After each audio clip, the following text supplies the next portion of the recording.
สุขภาพแข็งแรงนะตู้เด้อเป็นน้องพ่อใช่ลูกเวลาตู้ได้เองตู้ไปตู้ไปทางไหนกันตลอดปลอดภัยนะตู้เด้อโอ้ยพอตู้ว่ะนี่ผมเป็นทุกคนเด้อไม่ตู้เด้อตู้คนอยู่คนไทยนะได้ฝากเงินฝากส่งฝากเชื่อมาให้ใช่ขอให้ในตู้ดีมีแห้งสุขภาพแข็งแรงขอให้มัน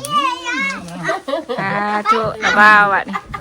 ขอบคุณเด้อไม่ตู้เด้อเนาะฝากเชิญฝากของไม่ตู้เวลานี่ก็มีเงินนำเนาะเครื่องทองค่ะไม่ขู่คนอยู่โดยขอบคุณเด้อตู้เด้อขอให้ดีมีแห้งเนาะโดยมาทางนี้เลยนะกับแม่ว่ะนี่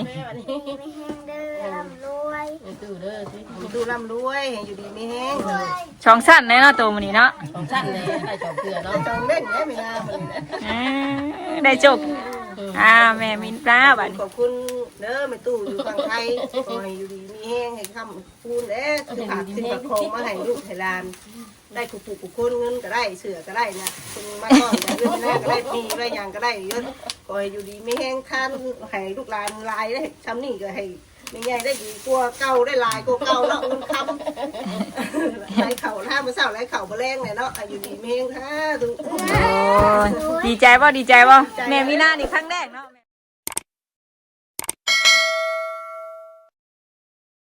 ตัวผู้สรุปของเอ๋ยมีหน้าน้องญาติกินระบาดนี่ของเจ้าของอยู่เฮือนไปเชื่อไว้ดีว่าย่าหลอกกินปลาลุยบางลูกบ่เห็ดอันนั้นลูกบ่เห็ดอันนั้นกินนั่นกันลูกไอดีเด้อป่าลุงเนาะ FC ทุกทานลูกไปตู้แกะกล่องเมื่อกี้ดิเราปั่นบ่ปั่นแล้วได้2โตต้องปั่นนะปั่นได้แล้วตัวงามบ่คล้องไล่แล้วเราจะปั่นแล้วได้2โตได้นี่ตัวที่3ประตูให้ประตูปั่นให้พอมีหน้าตัวนึงเสียจังแต่กี่เขาเอ้ยไม่น่าเพิ่นถามมาให้ทุกคนนั่นดิปั่นกันนงพี่น้องเนาะได้2โตเราดีใจยิ้มจักได้สินอนรับด้วยบ่แรงจริงง่อยอยู่นี่ดีใจจนขอบคุณมาถือเลยดิดีใจจนสั่นทั่วเรากับว่าป้าต่อบ้านมึงในบ้านมีตู้ได้เฉื่องงามแน่นี่มึงแน่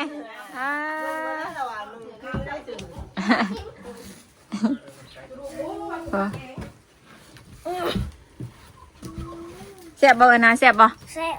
ไปค่าหน่อยขายในมังทุดินได้นี่ปังยังกินหรอกกินน้ำกันกินน้ำกันได้ลูกเด้อกินของเอ้ยไม่น่าบ่ได้กันน้องมาสนาเมื่อใหม่ก็เอามาปั่นของเฮายังอยู่เด้อยู่เฮือนน่ะของเฮายังอยู่เด้ของเฮายังอยู่เด้ให้น้องมานี่ให้น้องกินเองให้ลูกแซ่บบ่แซ่บบ่ลูกของเพื่อนนะเพราะว่าบ้านนี่ก็ยังไออยู่เด้ก็เลยบ่ได้เอาให้กินมันหักอยากมันเป็นเครื่องอบมันอย่างแห้งมันนะอยู่บ่ได้เป็นตัวทอดติวัดเด้คอยกินมันนั่นม่วนบ่มานานเอ้ยนะม่วนบ่ม่วนแล้วมาดิน้ำมูเนาะแม่มีนายยังไปตลาดแดงบ่ขายกิโลขายกิโลติขายกิโลขายแต่กิโลนะขายแต่กิโลนะมันมีอย่างมันนี่เลยกระบอกไปไว้ยังมันตายมันไปถามมันทางแห้งกว่าทางเปื้อนนะฝนตกคำกล้าบานไม่แดดที่นะมันอยากหมั่งนิ้วว่าอยู่ขี้งอเด้วาสนาไปโรงเรียนมันที่1ไปโรงเรียนได้วาสนาไปโรงเรียนมาดูนะไปโรงเรียนแล้วมันที่1แล้วมันมาดิเลยหน้าเด้เขาถามมันจะมาดิแล้วเลยเด้มาอยู่วันเสาร์วันอาทิตย์เฉลิมเรื่องไม่น่าผมมีเงินเรื่องไม่น่าไม่ได้ไปไม่น่าเรียนอยู่บ้านแล้วนี่แหละพังเมืองเครียดปวดใบก็มาเฮียนอยู่บ้านแน่นอนวะจำเมื่อหน้าเฮียนอยู่บ้านก็สิได้อยู่หรอกจำใหญ่จำเมื่อหน้า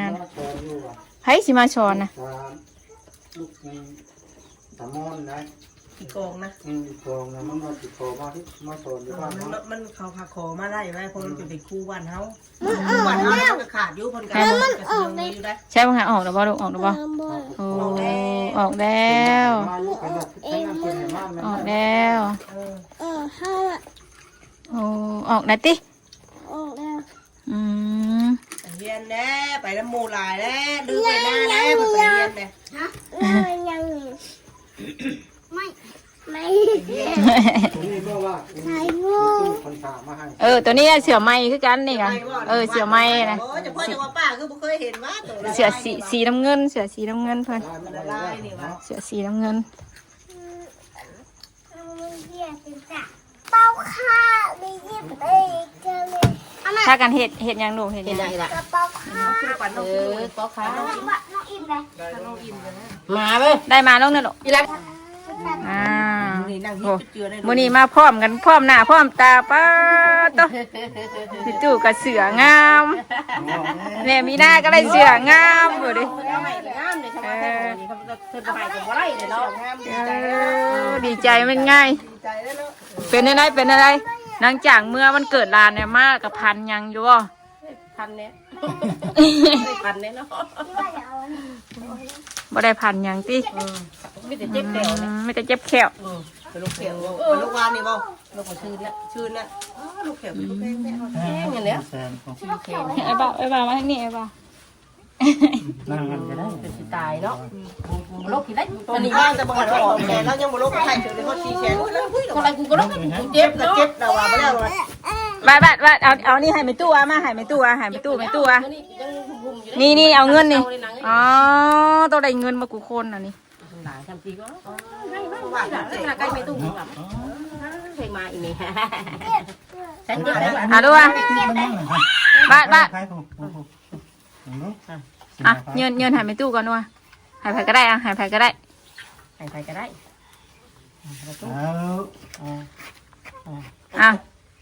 เอา ดูอ่ะ ไปตรงนี้เอาแล้วไม่ลงอ่ะเงินนะเอาแล้วทำไมจอย นกมือก่อนเอาเงินให้ไผแม่ตู้นะลมบ่ได้จอยผู้ดิ นี่เอาด้วยไหม อารมณ์บ่ได้จอยผู้ดิ เอาคุณท่านให้ เอาให้ดูให้ไผก็ให้บ้าวก่อนก็ได้ ขาดแล้วนะ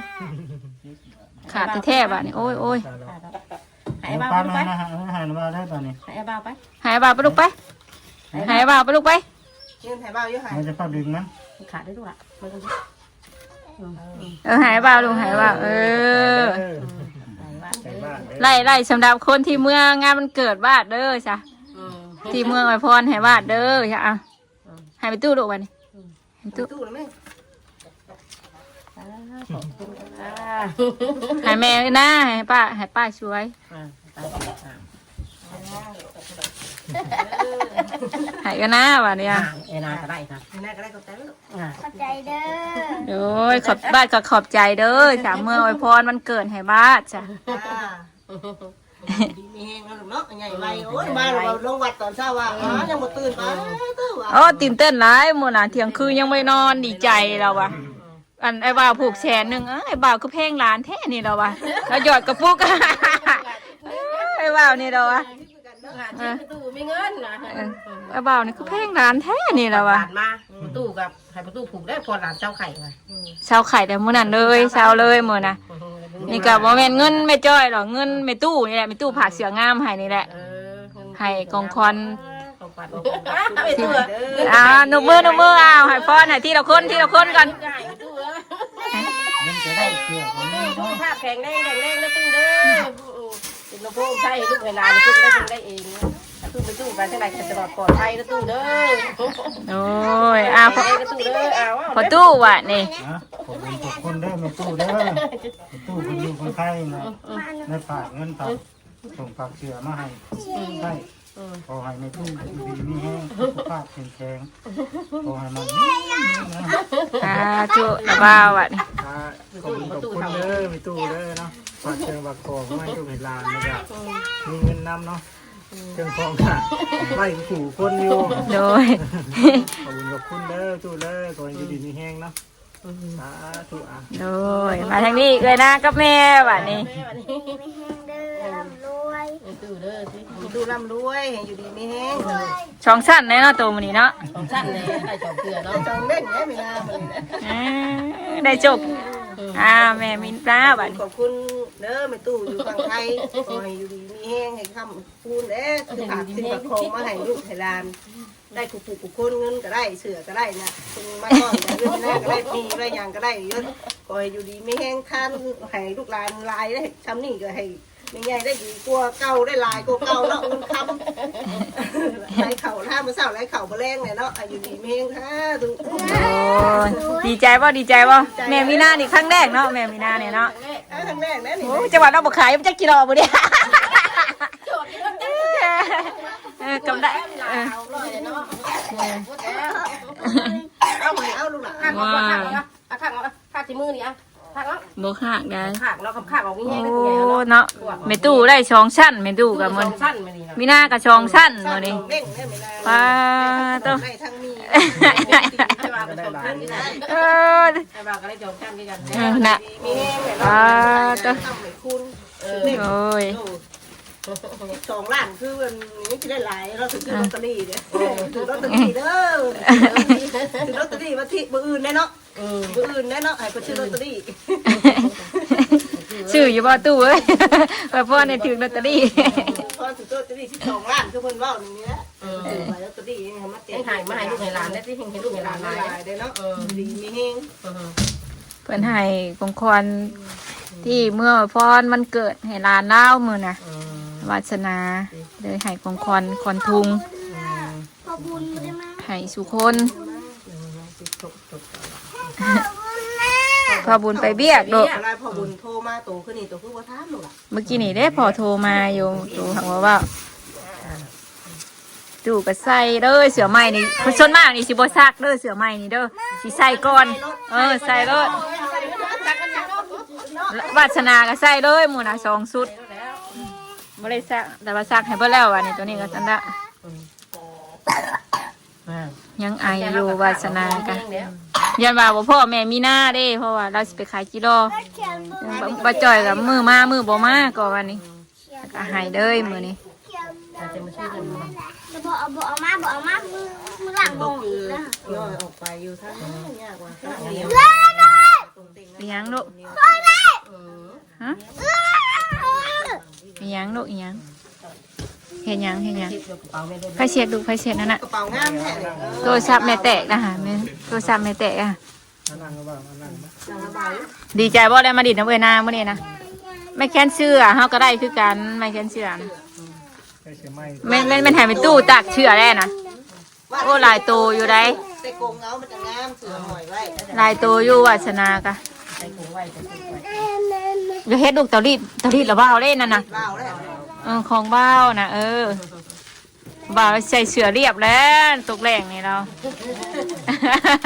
ตู้ลาย แต่ว่าอันห้องนี่เราให้กันซื้อแต่กันท่านน่ะซื้อมาให้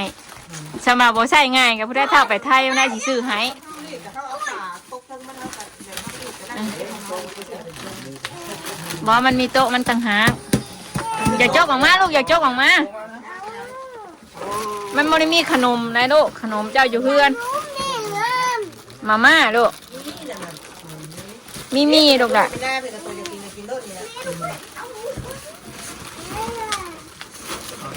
ตกเลยลูกตกนะฮะอยากได้กล่องนะฮะเพิ่นเอาจ้ะประดิษฐ์รถ นั่งไหม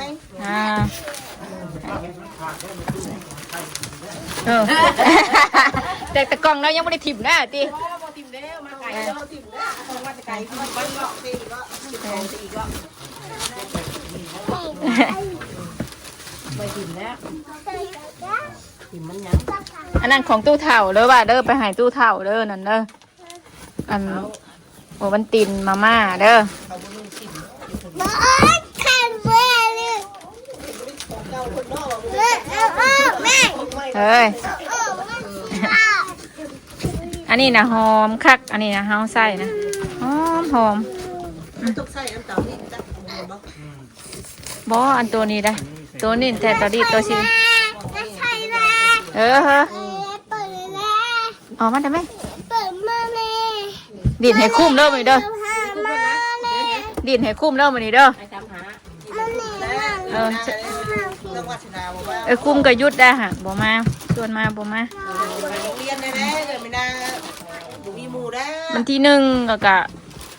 พาพังพอเพิ่นลงมาอีกวันนี้สิไปลงทะเบียนเมียนว่า เขาบอกไปตู้อย่างรถอย่างทำภาคบางอย่างใครอยู่ มือใดนั่นก็สิให้ละว่าวเด้ช่วยเด้จักมืออ่ะ ผู้สิชงร้านเด้แต่ถือใดทางยากนะมือใดทางสบายก็ไปเอง ทางโบมันก็จะบริคือแต่นิดหน่อย จำว่าตอนไม่ใช่ยากแต่ตอนเช้าทำตอนแดงนั่นมือใดนั่นก็ให้อาทองอามาก็ได้อาทองไปสู่มืออยู่ก่อนสินะถ้ามือใดอาโบไปก็เฮาก็ไปเอา เนี่ยมันมีคนเข้าไปอยู่ เราไปอยู่สู่มือก่อนนี่ เอาขึ้น ก็เลยว่า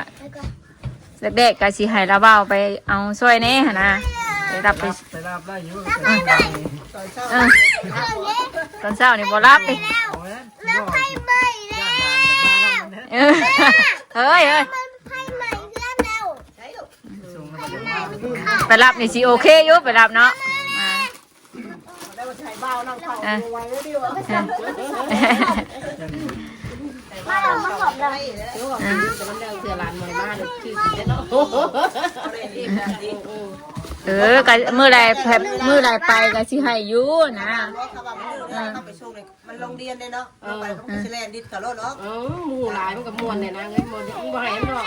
ลูกว่าไปโรงเรียนนี่เจ้าสิบ่ให้บ่ลูกมีหมู่เนาะลุงเนาะ เอ้ยผินก็มีว่า โอ้ยหมูลาย หมู่หลายเนาะลุงเนาะ เลิกกับไปบ่ เมื่อเอ็มนั่นมัน นาเฮียนอยู่บ้านเอ้ยนาน่ะ เจ้าบัดอยู่เพื่อนว่าชีลูกน้อยเนาะ ลูกน้อยเองเนาะบ่สิตื่นชวนไปว่าชีเฮ็ดอยู่ให้กินให้ผู้น้อยเนี่ยมันจะไปช่วงนู้นนี่รถมันรถนั่นในเอ็มมันก็เป็นไปติดอยู่ตอนแรกยังว่าใครรู้ไปแล้วไปตอนแรกระยะแรกตอนเช้าที่ก้นเขา ช่วงถ้าว่าบ่ไหวก็พังมึงถ้าว่าบ่นั่นก็เรียนกะใหญ่สักหน่อยนะซ้ำใหญ่ซ้ำเบื้อหน้าก็สิเปลี่ยนโรงเรียนสมาธิว่ายุมหันมันแพงอะนะแต่ว่านี่แบบเขาดูแลดีอย่างนะ ก็ยังเป็นลาดอยู่ว่าอย่างเนาะ คือเห็นเก็บเงินไปรถนั่นแล้วคือเห็นสมอยเลย อยู่มันได้มาเลย บนนึงนั่นแหละบนนึงเลยที่มันเป็นรถอยู่บนตลาดแดงนี่ เด็กสิมาอยู่ได้ ไป ไม่ได้ น้อย เด็กเขาดูว่าปฏิมาอยู่ เขาไม่ได้บอกเขาเลยบอกอยู่ว่า ไปดู แน่นอ บ้าน น เอ้าถามผู้ว่าเอ้าเป็นยังคือว่าลูกเพื่อนน้ำมันบูนี่เขามันมีเล็กน้อยเอาไป อย่าเพิ่งเข้าอย่าเข้าเลย อยู่ในเขาเมืองดีอยู่เนี่ยนะกล้องแก้งก็มีได้ เอาเนี่ยสู้สับไปเอาเป็นยังวะเอาดิแท่งวะเอาเป็นวะคนนักคู่ก่อนสิว่าเรียกกับว่ามาแต่เด็กโต เข้าเลย เป็นยังวะ มึงเลยเข้าไปพอแตะพอ เมืองในอันว่าอันมันเมืองโทรศัพท์นะมันเลื่อนไปเห็นนั่นที่เขาแจ้เขายังเน่คู่อันนั้นก็ติ้วดีดไปบ่โรงเรียนบ่ยันคู่ติ้วดีดเพิ่นว่าโอ้ยมันสิเฮ็ดเดี๋ยวนั้นว่ะ อย่างนะ ลูกเห็นบ่ คู่นี่แพงนักเรียน คู่นี่แพงสำคัญคือพ่อคือแม่นี่ คนยังแพงอีก อืม เห็นมันโทรศัพท์ อืม เหมือนยังเห็นโทรศัพท์ บ่โทษชับคนเห็น โอ้ยเพิ่นนั่นเพิ่นจับไปแล้วนั่นน่ะ จับไปแล้วเพิ่นไปทางคุกแล้ว คู่แบบฉันน่ะเพิ่นจับแล้ว แล้วกูเห็นไหม จักได้อีกหน่อยซำนี้ก็เขามึง เอาก็จักได้ จบเลยนะสักแท้ แล้วมันยัง กล่องครับแท้กล่องนึงนี่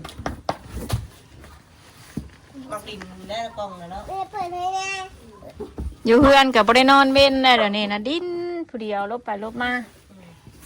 บ่ได้เคย ไปอย่างเงี้ยนอนเว้นนะ น้องมาปี นอนเว้นย่างนอนนะคะ เล็กปิดไพ่แม่ บ่อิ่มมันยังนอน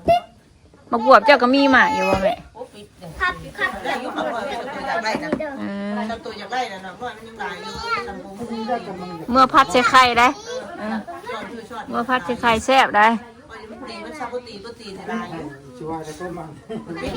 แล้ว ปิดขายบ่ เออเป็นว่านั่นน่ะ อืม คนได้ชื่อเล็กไงว่าตัวเตี้ยไงว่ามันแบบมันรุ่นนี้ละลายเลยรุ่นนี้ละลาย มันแม่ไข่แล้ว จ๊ะ ต้องให้ป้าถือเมื่อวันถือเมื่อเที่ยงวะแค่ตัวจะเมื่อเที่ยงป้าเด้อ น้ำบ่เมื่อบ่ ป้าอย่ามาเมื่อเตรียมขายไปขายได้เนาะเว้ยเตรียมไปได้นี่ ออกไปก่อนมันบ่ายแล้วบ่ โซได้โซวาสนาแล้วกัน โอ้มีได้สันว่าเชื่อวาสนาจับแต่มันเปิดมือมันเลย อามาเดียวบ่ เดี๋ยว ไปเชื่อไว้ไปทำตาม แม่ชื่ออะไรบอก เมื่อไป ไปแล้วสั่งนะแม่สามสี่สั่งก็ได้ ชื่อ เงินก็มีเลยหยิบสั่งสั่งเลิศได้ยังกะ ขนมปังกับน้ำปังกับน้ำปัง หลาย ต้นไม้แม่มันไม่ได้ไปมาในป่า ไอ้นาบ่ได้ไปเราสั่งแม่เราซื้อ ซื้อ โอ้ยเรามีเงินได้บ่นี่ได้ บ่ลืมเลย ไอ้นาเรามีเงิน ซื้ ได้ อมาตอนกูมืออยู่เนาะ เออ แต่บ่ได้ไหมกะ น้องเพื่อนเพล เอ้า แล้ว ไปซื้อเสือไปซื้อเสือโรงเรียนเด้ กะสิฮอดโรงเรียนเฮ้ยพังแน่ลูก เพื่อนเพลแล้ว ไปซื้อเสือชุดโรงเรียนได้นี่ ไอ้นากะสิเข้าโรงเรียนคือกันได้นี่ แล้วป.2ไม่น่าไม่น่าปีนี้ป.2 ไอ้นาปีสองบ้านอนุบาลแล้วบ้านเดิมเข้า ไม่น่าใหญ่เลยไม่น่าวะไม่น่าต้องมาอยู่บ้านเขานี่แล้วเมย์บ่ได้ไปชมเลย เบิ่งหาปากเจ้าไปยังคือแดงนะเบิ่งหาแม่เบิ่งหามุดครบเอาเบิ่งหาหันหน้ามาดู เน่เพื่อนจะหมดแล้วเด้อ จักอีช่างโอ้ยลูกเอ้ย ใจเลยเนาะ ประตูขึ้นไปรัดอีกวะดีใจไม่ง่ายนั่นก็ได้ ขึ้นไปได้กี่บาทดีใจอีกที่บอก ดีใจอีกเอานี่จมอย่างมากซุมือแต่ว่ามันบ่ได้พามา คือตู้ว่านี่มาขายแม่เข้าแล้วยามาลามมาน้ำเราอ่ะขายแล้วก็มา เอาคอยได้คือนานมาแท้ตัวว่ะ แล้วเมื่อบุรีฝนตกเนาะ บอกประตูกำลังสิมาหาว่ะ แล้วเมื่อแล้วก็ไม่ได้ถึง มือว่าได้โทษ2 เทื่อ 3 เทื่อวานนี้ เมื่อก็เดียวแล้วก็มา แต่มาย่างพอดีไปเป็นยังไง เราอยากลาแล้วอยากมาน้ำเนี่ยเราจะมาเลย เราไปหาบางแนงเมื่อวานนี้โลหนึ่ง8,000 8,000เราตัวจีเจมส์ชอบมันคุยก็เนี่ยผมว่า ผู้แห้งไงเนาะอันเบรกมาเนาะ เป็นได้ บอกกำมาได้10 โลก็ได้10 โลก็ได้80 โลอันนี้มันหมด10 โล มันคือแข็งเนี่ย ก็ว่าสิหัว ใครอยากกินไข่สดอันนี้หนึ่งอันเด้อ หัวเราอ่ะนักเนาะมาเพื่อที่ได้ก็ขี่รถจักรไปก็สิหัว เป็นทีละชาติไปใครรู้มันโมเดลนะมันโมเดล เติมน้ำมันอีกทีหักขาน้ำมันออกอีก1,000 คำไม่ได้ไปส่งคนได้บอกมันจะพุ่งค่าเนาะ นี่ตัวไปทำนี่ยังออกมาเลยบัวยางมา หักขานั่นอีก มันแต่หลายตื่นเลย50เพื่อหอน ขายตื่นมาผมเนาะ ใครวะเรามีบางสูบแล้วบ้านี้เนี่ย ไปอยู่เครื่อง เมื่อนั้นจอดที่ดังได้ออกก็ติดตัวได้ฮะ ใช่ดูใช่กินผักก่อนเลย ทำก็ทำเมื่อวันนี้แม่วันนั้น เดี๋ยวนี้มันออก ดีใจโอ้ยดูเลยวินหัวแล้วตกโกรธมากระโดดมา จุกบ้างจุกไปจุกมาอยู่เนาะ เป็นอะไรบ้านี่วินหัวบ้านี่บนนอนบ้านี่บนนอนพักบ้านี่ มึงเนี่ยนาวินหัวอะไรเจ้าพาเอื้อยโดดไปโดดมา ชื่อยังหน้าบันนะ แม่เต้นเยอะ เกี่ยวกับเรียนบ่ เสือเขาเฮียนได้เนาะเสือขาวชุดนักเรียนกับแฟน แม่เพื่อนไพ่ใหม่ ชื่อปึ้มชื่อซอได้เนาะเฮ้อ เสือ แม่เพื่อนไพ่ใหม่ จะใช้บอกไปตุสิ เพื่อนไพ่ใหม่ อันนี้เอาออกอันนี้ออกมา โอ้โห เม่นไหนประตูเอาไปขังเถียงเรา ยังเราจะติ่มใจกัน เครื่องของแล้วใช่ไหม พอดีได้หนูสิกัดของเราพอดีได้หนูสิกัดไปเฮ็ดห้างให้หนูแล้ว เอานี่ใส่เนาะวัด เราก็ติดขัดได้บ่เนาะ ฮีดเราจะก็ติดไปยังไงวะ เดี๋ยวสิเต้นเอาไว้ หนูกัดในตู้ใช่หรอบอกแล้วนี่ เมื่อกันเด้อ โดย ขอบคุณหลายเด้อที่ฝากเธอมาให้ลูกให้หลานดีๆ โดย ได้แต่ก็ กิ เป็น น ขน มื ม อเลยบ้า ให้กระต้มขนมให้เสือ น้าน้า